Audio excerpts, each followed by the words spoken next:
L'ancien député Mamadou Bensoumaoro revient sur l'assassinat du Français Philippe Raymond à Yamoussoukro par les forces pro-Ouattara en 2011, au cours de la guerre post-électorale. Au moment où François Hollande et son gouvernement viennent d'obtenir à hauts frais la libération des 7 Français enlevés au Cameroun par le groupe islamiste nigérian Boko Haram, l'ancien directeur général de la RTI dénonce le mutisme, voire la complicité de l'Élysée dans ce dossier. Après Sarkozy et Ouattara qui n'ont daigné ouvrir d'enquête à ce sujet, Hollande a-t-il décidé de se faire complice du meurtre du professeur agrégé en sciences industrielles? Tout porte à le croire. Un homme est mort. Il était blanc. Nous sommes noirs. Après sa mort, il était toujours blanc. Après sa mort, nous sommes restés noirs. Cependant, ce que nous avons en commun avec cet homme, c'est notre évidente et incontournable appartenance à l'humanité. Il s'appelait Philippe Raymond, et il avait décidé d'offrir à l'Afrique toutes ses richesses cognitives acquises à la suite d'un dur labeur personnel. Il était professeur agrégé en sciences industrielles. Il avait, en Afrique, choisi le Sénégal puis la Côte d'Ivoire, mon pays. À l'intérieur de ce dernier choix, il avait résolument décidé de soutenir la démocratie et la vérité. Ce n'était même pas une question de courage, c'était tout simplement pour lui une question de conviction. Je ne connais pas cet homme. Comme vous le voyez, je regrette de ne l'avoir jamais rencontré. J'ai simplement eu le lointain privilège de l'entendre parler un soir à la télévision nationale de Côte d'Ivoire. L'effet qu'il m'a fait était assez étrange. J'étais assailli d'interrogations et d'une peur certaine. Le contexte, bien évidemment, était un facteur aggravant des risques que prenait cet homme. Qu'est-ce que ce blanc vient-il faire dans nos affaires déjà très compliquées? Et pourquoi ose-t-il asséner des évidences que même nos économistes et nos dirigeants les plus à gauche n'ont jamais transmis à leur jeunesse et à leur peuple comme hypothèse d'école?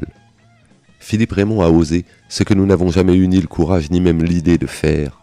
La démocratie, la monnaie, l'indépendance réelle, les rapports France-Côte d'Ivoire, le pouvoir exorbitant des Blancs en Côte d'Ivoire, la soumission aveugle de nos dirigeants au diktat de l'Élysée et l'injustice de la mondialisation qui a tout simplement transféré le pouvoir de décision des petits pays au Conseil de sécurité de l'ONU. Que voit Philippe Raymond quand il débarque en Côte d'Ivoire? L'enseignant constate que nous sommes sous la tutelle des grandes puissances. Il voit que nous sommes ni plus ni moins que le petit protectorat des grands États de l'Occident. Il était blanc, mais il n'a pas accepté cette injustice, ce déni de nos droits élémentaires par la communauté internationale. Mais dans l'énorme fatras de déception mêlée de révolte qui l'anime, il découvre en Côte d'Ivoire un homme dont l'intelligence, les décisions, les attitudes, les choix et l'aptitude à la résistance et au commandement le séduisent. Cet homme-là s'appelle Laurent Gbagbo. Attendez, depuis quand le président d'une république bananière a-t-il eu le culot de refuser une invitation à assister au défilé militaire du 14 juillet sur la plus belle avenue du monde, les Champs-Élysées? Depuis quand un président africain a-t-il le droit d'opposer aux Occidentaux le pouvoir de la constitution de son pays? Depuis quand un président nègre nomme-t-il ses ministres sans en référer auparavant au président de la France? Depuis quand le président d'un tout petit pays comme la Côte d'Ivoire peut-il dénoncer l'intrusion du président des États-Unis d'Amérique dans les affaires intérieures de son pays en refusant de le prendre au téléphone? Cette liste d'interrogations n'est pas exhaustive, mais une seule réponse a suffi au professeur Philippe Raymond. Cet homme-là, ce président-là, il l'a trouvé en Côte d'Ivoire. Et cette réponse lui a été fatale. Il était blanc, nous sommes noirs. Pourtant c'est pour nous et pour la vérité qu'il est mort. Depuis qu'il a été égorgé par les ex-rebelles proches d'Alassane Ouattara à Yamoussoukro, tout le monde a décidé de tourner sa tête ailleurs. Que les Ivoiriens qui se prennent pour des vainqueurs aujourd'hui piétinent l'âme et le corps de cet éminent professeur d'université peut à l'extrême limite se comprendre, puisque aussi bien cette mort servait leur cause. Mais que des enfants dignes de ce pays, peu importe leur bord politique, fassent semblant d'ignorer ce crime barbare perpétré sur la personne d'un homme qui a choisi de servir notre pays, me consterne et me choque. Et c'est l'objet véritable de cette note. Nicolas Sarkozy de Najib Bokssa et Alassane Dramane Ouattara sont incontestablement les commanditaires de cette sauvagerie tropicale achevée. Son mobile est politique et géostratégique. L'histoire révélera un jour les raisons de l'assassinat du professeur Philippe Raymond. Les exégètes y travaillent. Pour l'heure, ses contemporains ont le devoir impérieux de s'interroger sur le silence assourdissant des classes politiques françaises.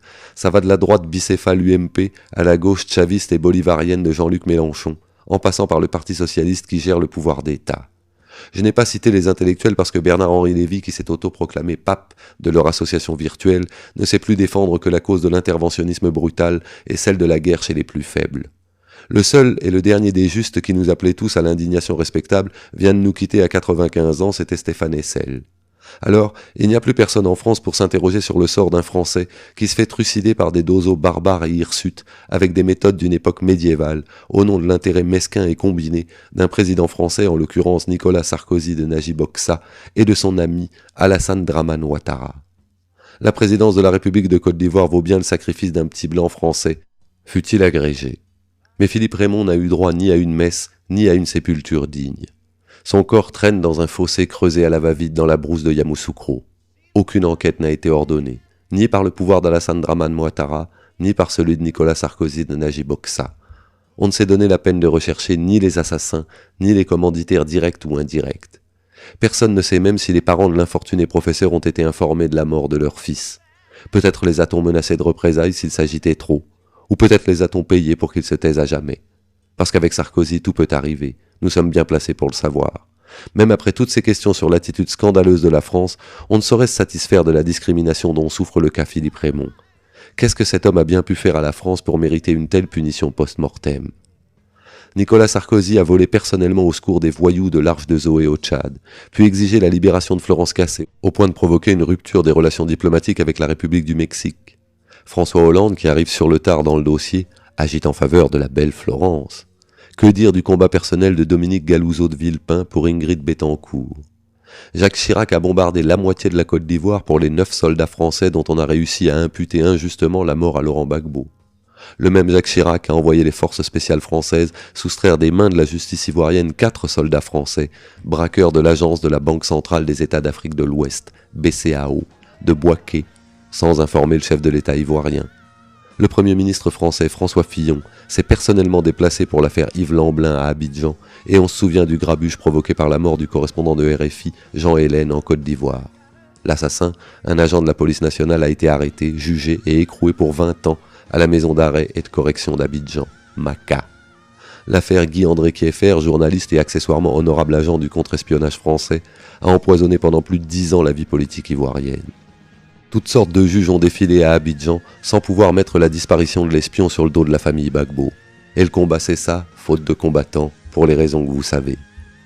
Le 7 mars 2013, l'assassinat d'une religieuse à Madagascar a fait la une de nombreux journaux français et suscité la réaction de l'ambassadeur de France à Antananarivo. Il a provoqué l'arrestation de plusieurs présumés coupables. Mais alors, encore une fois, comment expliquer le silence de la France quant au cas du professeur Philippe Raymond ? Pourquoi a-t-on enterré le dossier avec le défunt ? L'affaire Philippe Raymond est-elle classée secret défense et pourquoi ? J'en suis même arrivé à me demander si Philippe Raymond était bien français. Ou peut-être a-t-il été déchu de sa nationalité française. J'ai cependant un secret espoir, celui de voir réagir les ONG et les associations de défense des droits humains. J'ai été singulièrement étonné de ne trouver aucune allusion sur l'affaire Philippe Raymond dans le rapport annuel 2013 d'Amnesty International. Pourtant, ce rapport de 100 pages était d'une grande rigueur morale et d'une grande qualité technique et juridique. La cause de la vérité a été bien servie. Mais sur l'assassinat de Philippe Raymond, rien n'est signalé, même pas l'ouverture d'une enquête. Un vieillard africain, donc une bibliothèque, m'a dit un jour une chose dont j'ai pu vérifier l'extraordinaire exactitude. Dans la vie, il y a 2 choses qu'on ne peut pas cacher, l'argent et un cadavre. Quoi que vous fassiez, ces 2 choses remontent toujours à la surface. Le squelette de Richard III surgit des entrailles de la terre britannique après 5 siècles, et l'argent de Kadhafi éclaboussa le monde après 42 ans. À bon entendeur.